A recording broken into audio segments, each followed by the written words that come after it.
জানিয়ে দেব এই মুহূর্তে পাওয়া সর্বশেষ গুরুত্বপূর্ণ আপডেট। বাংলা সংবাদ কর্মসূচি হলেই বাধা হামলা।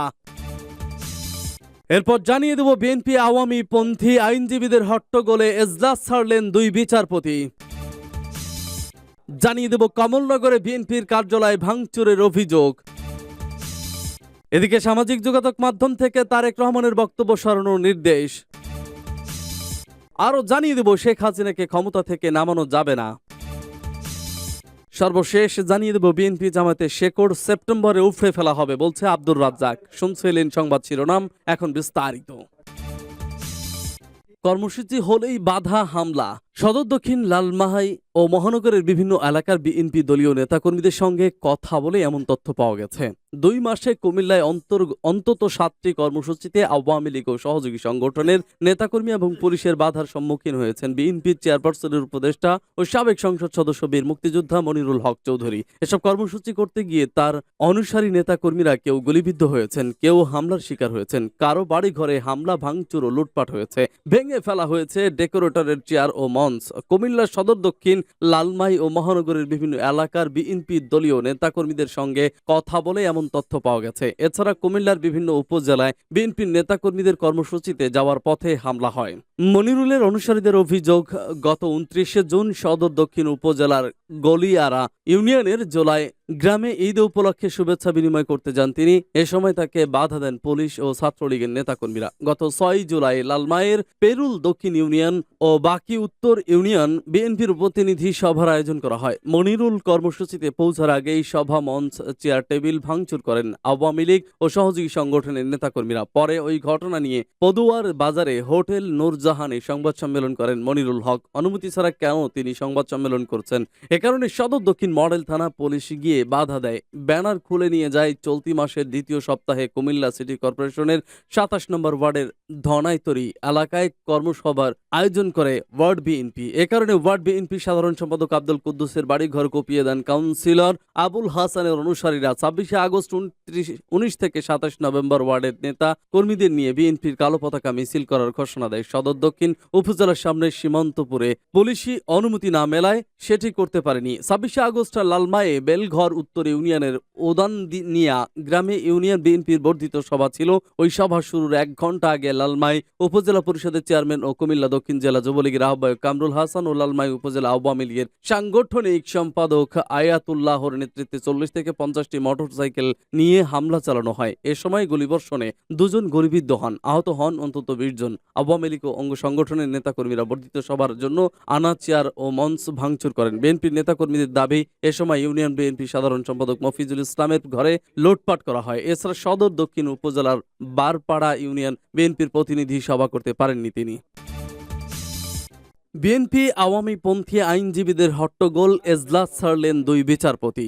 বিএনপির ভারপ্রাপ্ত চেয়ারম্যান তারেক রহমানের সাম্প্রতিক সব বক্তব্য অনলাইন থেকে সরানোর নির্দেশ দেওয়াকে কেন্দ্র করে হাইকোর্টের এজলাস কক্ষে বিএনপি পন্থী ও আওয়ামী পন্থী আইনজীবীদের মধ্যে টানা 30 মিনিটের মতো হইচই ও হট্টগোলের ঘটনা ঘটেছে।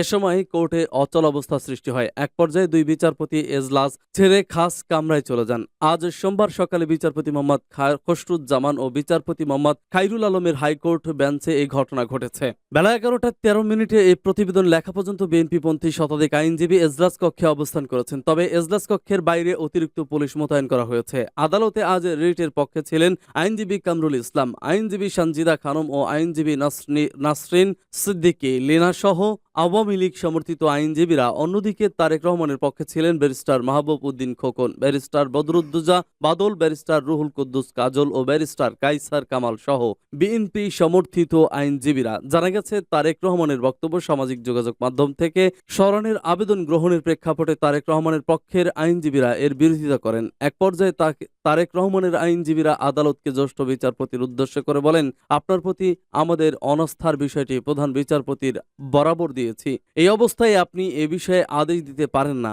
এ সময় তারা সেম বলে চিৎকার করেন। এছাড়া বিচারপতিকে উদ্দেশ্য করে তারা বলেন, আপনি অবিচার করতে পারেন না। এ সময় আদালতে থাকা আওয়ামী লীগ সমর্থিত আইনজীবীরা তারেকের পক্ষের আইনজীবীদের সঙ্গে বাকবিতণ্ডায় জড়ান। এক পর্যায়ে আদালতে 2 বিচারপতি এজলাস ছেড়ে খাস কামরায় চলে যান। এরপরও 2 পক্ষের আইনজীবী আইনজীবীরা আদালতের অবস্থান করেন। এর আগে গণমাধ্যম ও সামাজিক যোগাযোগ মাধ্যমে বিএনপির ভারপ্রাপ্ত চেয়ারম্যান তারেক রহমানের বক্তব্যে প্রচারে নিষেধাজ্ঞা সংক্রান্ত রুলে সম্পর্ক আবেদনের শুনানি হয়। আইনজীবী কামরুল ইসলাম, সঞ্জিদা খানম, অ্যাডভোকেট নাসরিন সিদ্দিকা লিনা এ আবেদন করেন। শুনানি শেষে তারেক রহমানের সাম্প্রতিক দেওয়া সব বক্তব্যে অনলাইন থেকে সরানোর জন্য বাংলাদেশ টেলিযোগাযোগ নিয়ন্ত্রণ কমিশনকে নির্দেশ দিয়েছেন হাইকোর্ট। অন্যদিকে হাইকোর্টের এই বেঞ্চের বিরুদ্ধে প্রধান বিচারপতির কাছে অনাস্থা জানান বিএনপির আইনজীবীরা। গত 22 আগস্ট গণমাধ্যম ও সামাজিক যোগাযোগ মাধ্যমে তারেক রহমানের বক্তব্যে প্রচারের নিষেধাজ্ঞা সংক্রান্ত রুলে শুনানির জন্য কার্যতালিকায় অন্তর্ভুক্তির নির্দেশ দেন হাইকোর্ট। প্রসঙ্গত, এক রিট আবেদনের পরিপ্রেক্ষিতে 2015 সালের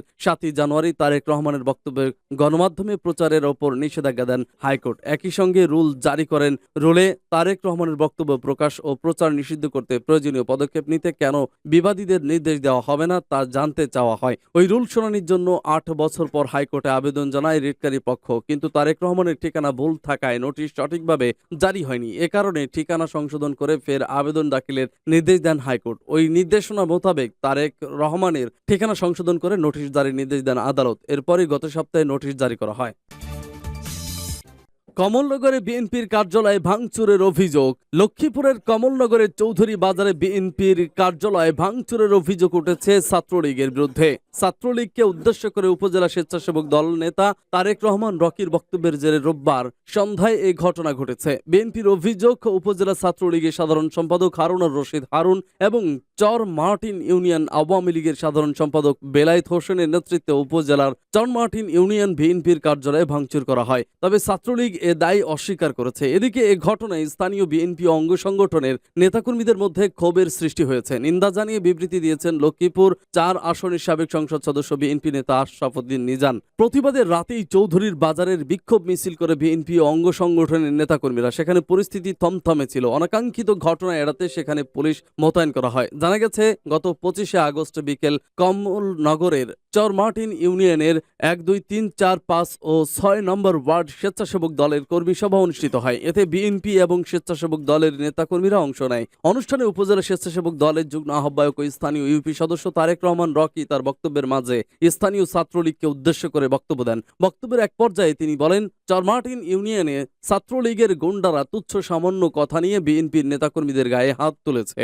আমি বলতে চাই, আজ থেকে প্রতিবাদ নয়, প্রতিরোধ গড়ে তুলবেন। ছাত্রলীগকে মার্টিন ইউনিয়ন থেকে বিতাড়িত করে দিবেন। এতে আমি আর্থিক মানসিক সহযোগিতা করব। স্থানীয় লোকজন জানায়, রকির বক্তব্যকে ঘিরে গত 2 দিন ধরে উপজেলাব্যাপী আলোচনা ও সমালোচনার জন্ম নিয়েছে। তার বক্তব্যের প্রতিবাদ জানায় স্থানীয় আওয়ামী লীগ ও ছাত্রলীগ। রোববার বিকেলে উপজেলা ছাত্রলীগের আয়োজনে স্থানীয় মুন্সির হাট বাজারের প্রতিবাদ সমাবেশের আয়োজন করা হয়। সেখান থেকে আওয়ামী লীগ ও ছাত্রলীগ নেতাকর্মীরা মোটর সাইকেলে করে চৌধুরী বাজারে গিয়ে ইউনিয়ন বিএনপির কার্যালয় ভাঙচুর করে। উপজেলা স্বেচ্ছাসেবক দলের সদস্য সচিব গিয়াসউদ্দিন মাহমুদ বলেন, আমরা দলীয় কোনো কর্মসূচি করতে গেলে ছাত্রলীগ বাধা দেয়, তাই অভ্যন্তরীণভাবে কর্মসূচি করতে হয়। এজন্য আমাদের স্বেচ্ছাসেবক দল নেতা তারেক রহমান রকি ছাত্রলীগকে নিয়ে কর্মী সভায় বক্তব্য রেখেছে।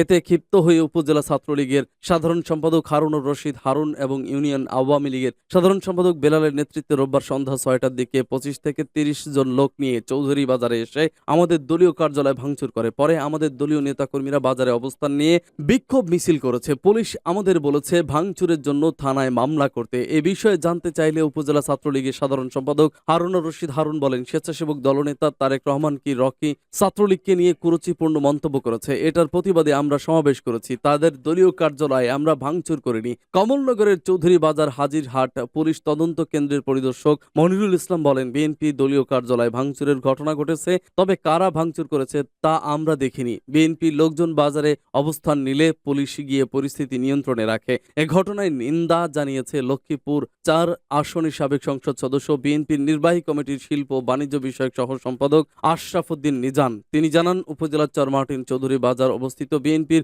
অফিস ভাঙচুরের ঘটনায় তীব্র নিন্দা ও ধিক্কার জানাচ্ছি। সামাজিক যোগাযোগ মাধ্যম থেকে তারেক রহমানের বক্তব্য সরানোর নির্দেশ। সামাজিক যোগাযোগ মাধ্যম থেকে বিএনপির ভারপ্রাপ্ত চেয়ারম্যান তারেক রহমানের বক্তব্য সরানোর জন্য বিটিআরসিকে নির্দেশ দিয়েছেন হাইকোর্ট। সোমবার বিচারপতি মোহাম্মদ খসরুজ্জামান ও বিচারপতি মোহাম্মদ খাইরুল আলমের হাইকোর্ট বেঞ্চ এ আদেশ দিয়েছেন। পরে আইনজীবীরা জানান, সামাজিক যোগাযোগ মাধ্যম থেকে তারেক রহমানের সব বক্তব্য সরাতে বিটিআরসিকে প্রয়োজনীয় সকল ব্যবস্থা গ্রহণ করতে বলেছেন হাইকোর্ট। এর আগে রোববার সকালে পলাতক উল্লেখ করে তারেক রহমানের সাম্প্রতিক দেওয়া সব বক্তব্য বক্তব্যে ফেসবুক, ইউটিউব থেকে সরানোর নির্দেশ দিয়ে চেয়ে হাইকোর্টে আবেদন করা হয়। একই সঙ্গে তার বক্তব্য প্রচার বন্ধ করতে বাংলাদেশ টেলিযোগাযোগ নিয়ন্ত্রণ কমিশনের প্রতি নির্দেশনা চাওয়া হয়েছিল। বিচারপতি মোহাম্মদ খসরুজ্জামান ও বিচারপতি মোহাম্মদ খাইরুল আলমের হাইকোর্ট বেঞ্চে আবেদন করা হয়। আইনজীবী কামরুল ইসলাম, সানজিদা খানম, অ্যাডভোকেট নাসরিন সিদ্দিকা লিনা ও আবেদন করেন।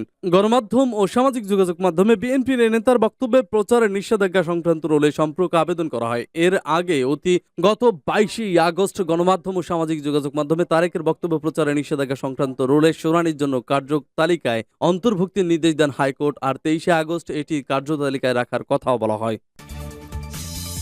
শেখ হাসিনাকে ক্ষমতা থেকে নামানো যাবে না। প্রধানমন্ত্রী শেখ হাসিনাকে ক্ষমতা থেকে নামানো যাবে না বলে মন্তব্য করেছেন সমাজ কল্যাণ মন্ত্রী নুরুজ্জামান আহমেদ। তিনি বলেন, গণতান্ত্রিক ধারাকে নস্যাৎ করে ক্ষমতা দখল করার স্বপ্ন অলেক ও অবান্তর। প্রধানমন্ত্রী শেখ হাসিনাকে ক্ষমতা থেকে নামানো যাবে না। দেশের 17 কোটি জনগণ শেখ হাসিনার পক্ষে রয়েছে। রাজধানীর মতিঝিলের রূপালী ব্যাংক লিমিটেডের সম্মেলন কক্ষে শোকসভায় প্রধান অতিথির বক্তব্যে তিনি এসব কথা বলেন। বঙ্গবন্ধু পরিষদ রূপালী ব্যাংক লিমিটেড শাখার উদ্যোগে জাতির পিতা বঙ্গবন্ধু শেখ মুজিবুর রহমানের 48তম শাহাদাত বার্ষিকী ও জাতীয় শোক দিবস উপলক্ষে আলোচনা সভা অনুষ্ঠিত হয়। মোহাম্মদ সুজাত আল জাকারিয়ার সভাপতিত্বে অনুষ্ঠানে উপস্থিত ছিলেন বঙ্গবন্ধু কেন্দ্রীয় পরিষদের ভারপ্রাপ্ত সভাপতি অধ্যাপক ডক্টর আমস আরিফিন সিদ্দিক, বঙ্গবন্ধু পরিষদ কেন্দ্রীয় কমিটির সাধারণ সম্পাদক অধ্যাপক আবম ফারুক, রূপালী ব্যাংক লিমিটেডের পরিচালনা পরিষদ চেয়ারম্যান কাজী সানাউল হক ও ব্যবস্থাপনা পরিচালক ও সিইও মোহাম্মদ জাহাঙ্গীর। নুরুজ্জামান আহমেদ আরো বলেন, প্রধানমন্ত্রী শেখ হাসিনা ডিজিটাল বাংলাদেশ গড়েছেন। তিনি স্মার্ট বাংলাদেশ গঠনের ঘোষণা দিয়েছেন। আসুন আমরা সবাই স্মার্ট বাংলাদেশ গড়ার ও নতুন আত্মপ্রত্যয়ে উজ্জীবিত হই। বিএনপি জামায়াতের শেকড় সেপ্টেম্বরে উপড়ে ফেলা হবে বলছে আব্দুর রাজ্জাক। বিএনপি জামায়াতের শেকড় আগামী সেপ্টেম্বরে উপড়ে ফেলা হবে বলে জানিয়েছেন আওয়ামী লীগের সভাপতি মণ্ডলীর সদস্য কৃষিমন্ত্রী ডক্টর আব্দুর রাজ্জাক। তিনি বলেছেন, বিএনপি জামায়াতকে উৎখাত করার জন্য প্রস্তুতি নিতে হবে। সেপ্টেম্বরে তাদের মোকাবেলা করা হবে, উপড়ে ফেলা হবে। এজন্য বঙ্গবন্ধু শেখ মুজিবুর রহমানের মতো নতুন করে সংগ্রাম গড়ে তুলতে হবে, তাহলে তাদের শেকড় উপড়ে ফেলা যাবে। গতকাল রোববার রাজধানীর গুলিস্তান মহানগর নাট্যমঞ্চে ঢাকা মহানগর দক্ষিণ আওয়ামী লীগ আয়োজিত এক জরুরি বর্ধিত সভায় প্রধান অতিথির বক্তব্যে তিনি এসব কথা বলেন। এ সময় মন্ত্রী এই সংগ্রামে সবার স্বতঃস্ফূর্ত সহযোগিতা কামনা করেন। সরকারের টানা 3 মেয়াদে উন্নয়নের ফিরিস্তি তুলে ধরেন আওয়ামী লীগের সভাপতি মণ্ডলীর সদস্য ডক্টর আব্দুর রাজ্জাক। তিনি বলেন, অর্থনীতি সব ক্ষেত্রে অবকাঠামো উন্নয়ন, স্বাস্থ্য, শিক্ষা, আইসিটি সব খাতেই অনুভূতপূর্ব উন্নয়ন হয়েছে। বিশ্বজুড়ে এই উন্নয়ন স্বীকৃতি পেয়েছে, কিন্তু এই পরিবর্তনকে একটি শ্রেণী হত্যা, আগুন ও ধ্বংসাত্মক কাজের মাধ্যমে ধ্বংস করে দিতে চাইছে। তারা সেপ্টেম্বরে নতুন করে অরাজকতা সৃষ্টির পরিকল্পনা করছে। ডক্টর আব্দুর রাজ্জাক বলেন, বিএনপি জামাত যাতে দেশে কোনো অরাজকতা সৃষ্টি করতে না পারে, এজন্য আমাদের সবাইকে সজাগ থাকতে হবে, যে কোনো পরিস্থিতি মোকাবেলা করতে হবে। এ সময় আওয়ামী লীগকে আন্দোলন করে ক্ষমতা থেকে নামানো যাবে না বলেও মন্তব্য করেন আব্দুর রাজ্জাক। তিনি বলেন, বিএনপি সেই শক্তি নেই যে আওয়ামী লীগকে ক্ষমতাচ্যুত করবে। আগামী জনসমাবেশে এমন আওয়াজ তোলা হবে, বিএনপির নাম কবরে